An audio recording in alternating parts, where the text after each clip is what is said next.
Deuteronomy chapter 4, 32 to 40, if you don't mind, because there are some individuals who are transitioning and they were not quite here when we read it early on. And I think we need to read it again, because for some people, this is all the Bible they'll get the rest of this week. Amen. So stand with me if you would, not out of reverence to me, but out of reverence for God's word. Amen. Listen carefully. Listen carefully. When the Lord your God brought you out of Egypt, you know you had an Egypt experience, right? Hold on. You saw how he fought for you and showed his great power by performing terrifying miracles. You became his people. And at Mount Sinai, you heard him talking to you out of fiery flames. And yet, you are still alive. Has anything like this ever happened since the time God created humans? No matter where you go or who you ask, you will get the same answer. No one has ever heard of another God even trying to do such things as the Lord your God has done for you. The Lord wants you to know he's the only true God, and he wants you to obey him. That's why he let you see his mighty miracles and his fierce fire on earth, and why you heard his voice from that fire and from the sky. The Lord loved your ancestors and decided that you would be his people. So the Lord used his great power to bring you out of Egypt. Now you face other nations more powerful than you are, but the Lord has already started forcing them out of the land and giving it to you. So remember that the Lord is the only true God, whether in the sky above or the earth below. Today, I'm explaining his laws and teachings. And if you always obey them, you and your descendants will live long and be successful in the land the Lord is giving you. Amen. Amen. In the house of the Lord.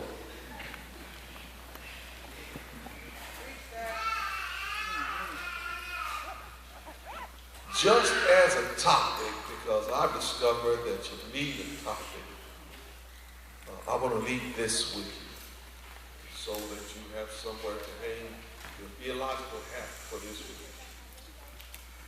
God, okay. Will you say it again?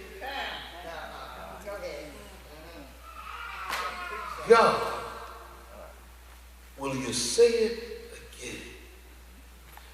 Now, I know I've got all these Bible scholars out there, Sunday school teachers, and theological intellects here. You've studied the Bible over and over again, and you're quite familiar with it. So I'm not telling you anything new. I'm just kind of reaffirming what you already know. I'm not assuming that I know any more than anybody else. I just wanted to make sure that I give it to you again so that you can hold on to it just a little bit longer. Most of you who've been in and around the church for any days, you recognize that the book of Deuteronomy in the Old Testament is a book that is saying it for the second time. It's a repeating of something that has already been done and something that's been said. Hence, Deuteronomy. Do it again. Twice. So once before, this book has already informed us that these things have already been said in such a way so that individuals can understand where God stands in the midst of their life. It's an amazing thing because so often we can have a tendency to forget the place that God holds in our lives. When I looked at the text and examined, because by the way, whenever a preacher takes a look at the biblical text, he or she must look at what came before it, what came after it, so that we, as the Germans would say, are true to the Sitz and Leben, so that we know the context out of which it is written. Because if we don't understand why it was written, it won't help us. But we got to know, why was this specifically written for these particular people at that time, and how does that relate to us now? God, would you say it again? Sometimes I'm just a little hard of hearing. Sometimes literally, I just don't quite hear it. And sometimes I just don't quite understand it or get it. And other times, it's a convenience. Any of you that are married know that there are times in your life when the mate may be saying something that's not quite what you want to hear. For the sake of convenience, what did you say? Now, Beverly might be upstairs and I'm downstairs, and so she may yell something, and I may be watching a tennis match, a basketball game. You know how we get when we're watching something or we are preoccupied with something else. It just needs to be said again, because sometimes we don't quite hear it or care to hear it. In the laws and the teachings that Moses has given to the people of God, he's having to reiterate what has already been said. Some of them have convenient amnesia, if you don't mind, you know, like us. Sometimes we can be told we do hear it, but we forget what it was all about out of convenience, because we really don't want to deal with that. And so Moses is forcing the issue as we look at this writing to help them to understand, whatever you do, you never want to forget where you used to be. Now, I know we don't want to think about hard times and the difficulties that we've experienced. We actually want to stay away from them, because sometimes there are some things that we got away from that we kind of enjoyed and we really would like to get back to. Don't look at me like that. It may not have been good for us, it may not have been good to us, but at that particular moment, 36 seconds of ecstasy had caused us more pain than we realized later on. Or not. The text is trying to help us to recognize that Israel had arrived at a certain station in their life, and they had almost forgotten where they came from. And so Moses says, now whatever you do, don't forget your Egypt. But just in case there are a few of you here this morning and you've forgotten what Egypt actually represented, please don't forget that it was a time in the life of the Israelites when they had been enslaved in situations that were not very palatable. And so while they were caught up in the midst of a situation that was a result of them being disobedient to God, they discovered that God was working it out so that somehow, even in the midst of their suffering, he was preparing to bring them out of it. The lesson in the text is suggesting that earlier on in it, Moses wants to remind them that the law was given to them so that they would know how to behave themselves and how they ought to live. But somewhere along the way, they had forgotten the law. Some of us have been in and around the church, parallel this over if you don't mind. Somewhere along the way, we had forgotten that God had blessed us, given us commandments and laws to keep to better our lives and ourselves. But somewhere along the way, we became disobedient and obstinate. And decided to do it our own way. And so every now and then, we got to be reminded. I know this morning you look holy and self-righteous. Well, I know it appears that you've got it all together. Yet you've been coming to church Sunday after Sunday. You've studied the Word. You've even been going home reading God's Word. You've been meditating upon it, as the Scripture would say, day and night. You've been even guilty of prayer and meditation, but still yet, there still seems to be something lingering. Something that seems to be nagging at you and you just can't get away from it? Come on, talk to me this morning. You do understand that the preaching event is a dialogue, which suggests that it's not a monologue. It's not a one-way thing of communication. It's you talking back to me as I talk to you. And so these folk have been caught up, like many of us, and they're trying to find their way out of it. They can't find their way out of it. And they've forgotten, first off, that whenever you are in a predicament you can't get out of, it's not that your friends are incapable of getting you out of it, but the first person you should have enlisted in the context of your situation is larger than your situation. Come on. And so the writer is saying, as he converses with the people, don't forget the laws, the perimeters that you have been given, that you are allowed to work in, so that you can live in a way that ultimately pleases God. You know what it is, now also know the teachings that God has placed before you. And so the Israelites, just like us, just become hard-headed, disobedient. They've forgotten where they came from. And so they find themselves in a land that they have not been in. And all of a sudden, they are impressed by the newness of where they are. They have left Egypt as a result of God having blessed them to leave Egypt. Now, your Egypt is that place where you should not have been in the first place. Your Egypt is that predicament that you found in your life that had complete control over you and you had no power to get out of it on your own. Maybe one or two of you here this morning recently were in the crack house. You were there because something was holding you and pulling you, and like Pookie, it just kept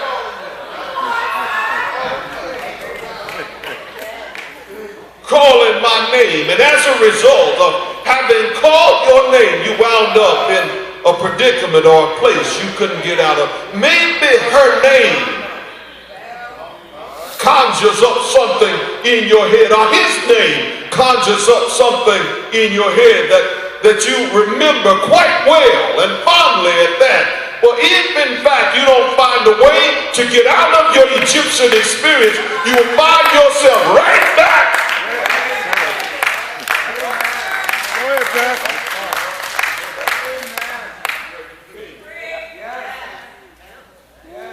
We can easily forget our Egypt. Easily. I don't know what your Egypt was. I don't know what it was that held you bound. Maybe it didn't hold you. Maybe you were like the Israelites. God had led you out of your Egyptian experience and led you by the fire in the cloud at night, shielded you from the heat of the day with a cloud during the day. You made your way from Egypt into a land that was unknown to you. You were unfamiliar with where you are now. You didn't know how to handle it, didn't know what to do. You just needed to know that God was still in the midst of your presence. But somewhere along the way, something happened. Because while they were headed towards a promised land that should have taken 11 days took 40 years. Sometimes we can get stuck on stupid instead of following God and wind up taking a journey that takes us much longer than it should have to begin with. And so maybe you don't have a reference point for that. Maybe you've got no concept of what that means to you. Let me see if I can pull this into the 21st century so that you can understand that just because you started on the journey and it looked good for you. Now please know that a whole generation died before they could get into the promised land because of disobedience. It's not always because of something you could admitted. Sometimes it's something you omit.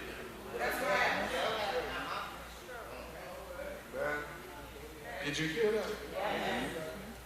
And in the context of this particular book, Deuteronomy, do it again.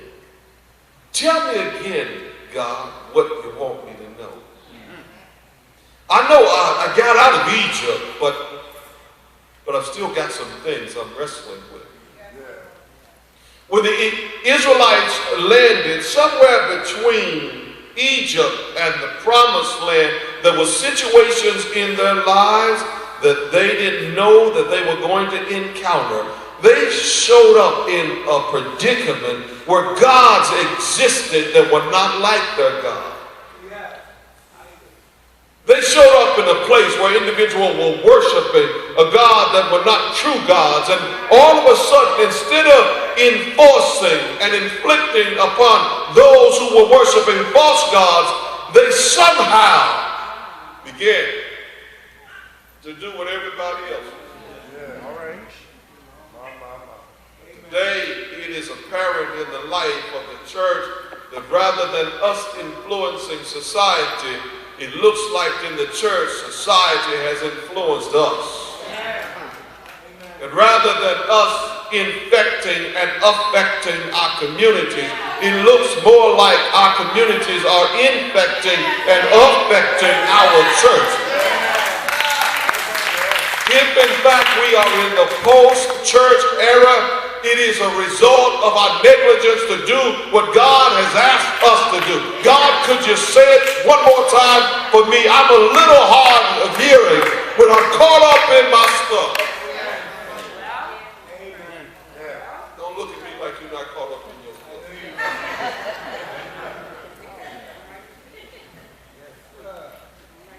We show up and we're able to fool some of the people some of the time. Pretend like we're holy on Sundays and Monday through Saturday we don't know what's going on in our lives or in our communities. So God, could you say it again? Remind me the two greatest commandments of which all the others hang on. Tell me about the Decalogue, the 10 Commandments. Not only that, tell me about the 640 other laws that the Jews created. Help me to understand what it is you want me to do. God says these two commandments and all the others hang on to these two. Love God with all your heart, with all your mind, with all your soul. And the second is like unto it. Love your neighbors and you love yourself. Remind me again, God, what it is I'm supposed to do. Show me how to feed the hungry. When it doesn't appear I have enough for myself. Help me to help those who are thirsty. God, please help me to be of use to a nation that seems to be going awry. Help me, God. I need to hear it just one more time. I'm about to close because I see some of you wandering off on me mentally. I see your expressions, your faces. I was reading a book the other day, and in it was sharing with me the faith of the Hindus. In the book that was referring to what Hindus believe, it suggested that there is this story. There's a story about an elephant, how powerful and mighty the elephant can be. And how he can be so caught up in what he's doing that he misses what's around. If a trainer commands an elephant with his trunk to take a stick and hold on to it and tell the elephant to focus solely on that stick, the elephant focuses on the command of its owner and its trainer and begins to focus solely on that stick until everything else that is around him no longer becomes something that's interesting. If God has commanded us, whose brains are much larger than the mammal, the elephant, if God has commanded us to love one another and to love God, if we can hold tenaciously, as the elephant held tenaciously to a stick, what would the world be like? If we begin to focus on one another, focusing on our communities and our nation, recognizing that ultimately we can make a change. God, just say it again. I need to hear from you what it is you want me to do. And when I hear it, God, help me. Give me the strength and the tenacity to hold tenacious to your command. So that our churches, our families, our homes, our communities start to look good. God got you out of Egypt. But don't forget, it was God that got you out of Egypt. God made a way for you out of your situation. The doctor may have said there's nothing else that I can do. But God, who's bigger than your situation, is saying, hold on to my principles and hold on to what I taught you and watch me work. Before you ask the doctor, ask God. Your financial situation might be messed up. Your money might be fickle. Ask God. Your children might be going left when they should be going right. Ask God.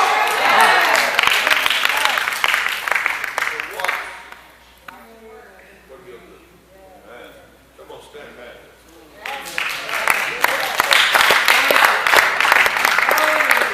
God, I just need you to tell me again. Tell me again what you want me to do. And when he tells you, be obedient.